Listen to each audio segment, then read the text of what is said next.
নবম পে স্কেলে বেতন বাড়লেও এবার বড় ধরনের কাটছাঁটের মুখে পড়তে যাচ্ছে বাসা ভাড়া ভাতা, চিকিৎসা ভাতা এবং যাতায়াত ভাতা। একই সঙ্গে জানা গেছে নতুন এই বেতন কাঠামো একবারে নয়, বরং আগামী ৩ বছরে ধাপে ধাপে পূর্ণাঙ্গ রূপ পাবে। আজকের প্রতিবেদনে থাকছে ভাতা সংক্রান্ত ভেতরের সব হিসাব, সরকারের ৩ বছরের মহাপরিকল্পনা এবং গেজেট নিয়ে সর্বশেষ অবস্থান। সব মিলিয়ে অত্যন্ত গুরুত্বপূর্ণ একটি প্রতিবেদন। দর্শক, শেষ পর্যন্ত সঙ্গে থাকুন, কারণ প্রতিটি অংশেই রয়েছে নতুন এবং জরুরি তথ্য। নবম জাতীয় পে স্কেল নিয়ে গত কয়েকদিনে একের পর এক যেসব তথ্য সামনে এসেছে, তার প্রতিটি দেশের প্রায় ২২ লক্ষ সরকারি কর্মকর্তা কর্মচারীর জন্য অত্যন্ত গুরুত্বপূর্ণ। চলুন দেরি না করে শুরু করা যাক। দর্শক, প্রথমেই আসি গেজেট প্রকাশের সবশেষ অবস্থানে। সচিবালয়ে প্রধানমন্ত্রী তারেক রহমানের সভাপতিত্বে সাম্প্রতিক দীর্ঘ বৈঠকের পর জানা গেছে, আগামী ২ থেকে ৩ মাসের মধ্যে অর্থাৎ অক্টোবরের মধ্যে গেজেট প্রকাশের প্রস্তুতি নেওয়া হচ্ছে। তবে অর্থমন্ত্রী আমির খসরু মাহমুদ চৌধুরী স্পষ্ট করে জানিয়েছেন, নতুন পে স্কেল দেওয়ার সিদ্ধান্ত হয়ে গেছে এবং তা বাস্তবায়ন করা হবে।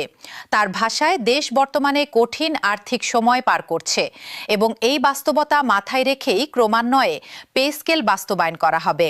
অর্থাৎ সরকার নিজেই স্বীকার করে নিচ্ছে যে প্রক্রিয়াটি একবারে নয়, ধাপে ধাপে এগোবে। এবার আসা যাক আজকের সবচেয়ে গুরুত্বপূর্ণ অংশে, ভাতা সংক্রান্ত পরিবর্তনের খবরে। অর্থ বিভাগের কর্মকর্তাদের সঙ্গে সংশ্লিষ্ট আলোচনা অনুযায়ী নতুন পে স্কেল কার্যকর হলে সরকারের ওপর যে বিপুল অতিরিক্ত ব্যয়ের চাপ তৈরি হবে তা সামলাতে বাসা ভাড়া ভাতার হার নতুন করে পুনর্বিবেচনা করা হচ্ছে।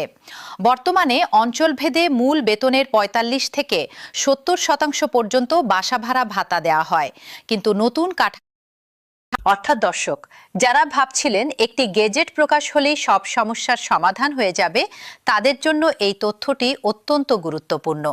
সম্পূর্ণ সুফল পেতে কর্মচারীদের অপেক্ষা করতে হতে পারে পুরো ৩ বছর। আরেকটি গুরুত্বপূর্ণ বিষয় হল প্রশাসনিক প্রস্তুতির জটিলতা।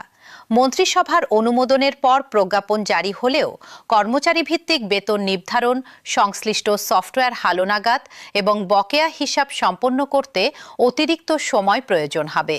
এই কারণেই নতুন মূল বেতন একবারে কার্যকর করে বাকি ভাতাগুলো পরবর্তী অর্থবছরে সমন্বয় করার বিকল্পটি নিয়েও আলোচনা চলছে। এতে বাস্তবে নবম পে স্কেল কার্যত ২ থেকে ৩ ধাপে বাস্তবায়িত হতে যাচ্ছে বলে সংশ্লিষ্টরা মনে করছেন। দর্শক, এবার ফিরে আসি আইএমএফ প্রসঙ্গে। ভাতা কাটছাঁটের এই সিদ্ধান্তের পেছনে সবচেয়ে বড় চাপ হিসেবে কাজ করছে আন্তর্জাতিক মুদ্রা তহবিলের শর্তাবলী। চলমান ঋণ কর্মসূচির আওতায় বাজেট ঘাটতি একটি নির্দিষ্ট সীমার মধ্যে রাখার বাধ্যবাধকতা রয়েছে সরকারের। বিপুল অঙ্কের মূল বেতন বৃদ্ধির পাশাপাশি যদি ভাতার হারও অপরিবর্তিত রাখা হয়, তাহলে সামগ্রিক ব্যয় আইএমএফ এর নির্ধারিত সীমা ছাড়িয়ে যেতে পারে। এই কারণেই ভাতা যৌক্তিকীকরণকে সরকার এক ধরনের ভারসাম্যের কৌশল হিসেবে দেখছে। একদিকে মূল বেতন বাড়িয়ে কর্মচারীদের দাবি পূরণ, অন্যদিকে ভাতা সমন্বয় করে রাজস্ব শৃঙ্খলা বজায় রাখা। এবার আসা যাক বাজেট বরাদ্দের হিসাবে।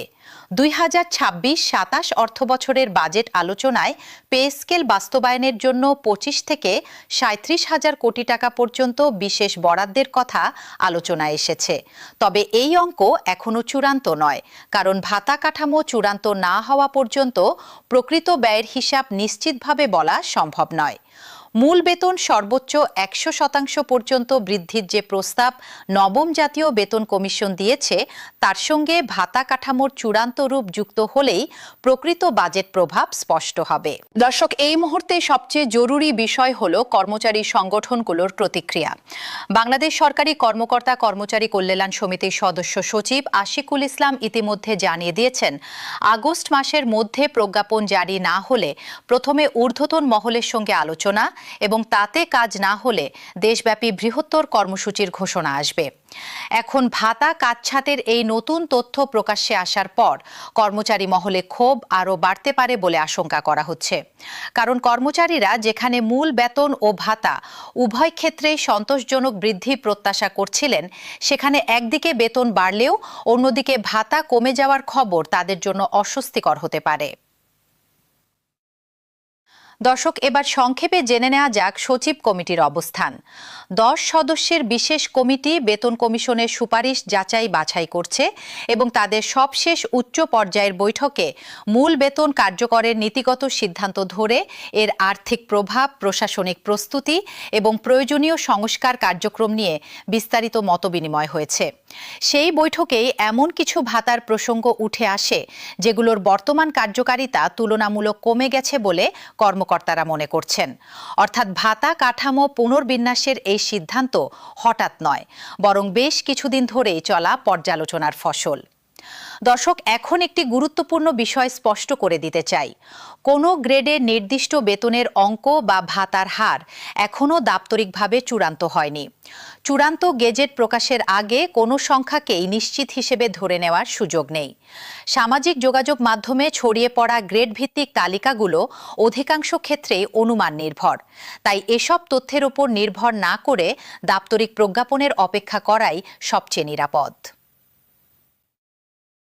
দর্শক, আজকের প্রতিবেদনের গুরুত্বপূর্ণ পয়েন্টগুলো আরেকবার সংক্ষেপে জানিয়ে দিচ্ছি। 1. নতুন পে স্কেলে মূল বেতন বাড়লেও বাসা ভাড়া, চিকিৎসা ও যাতায়াত ভাতায় কাটছাঁট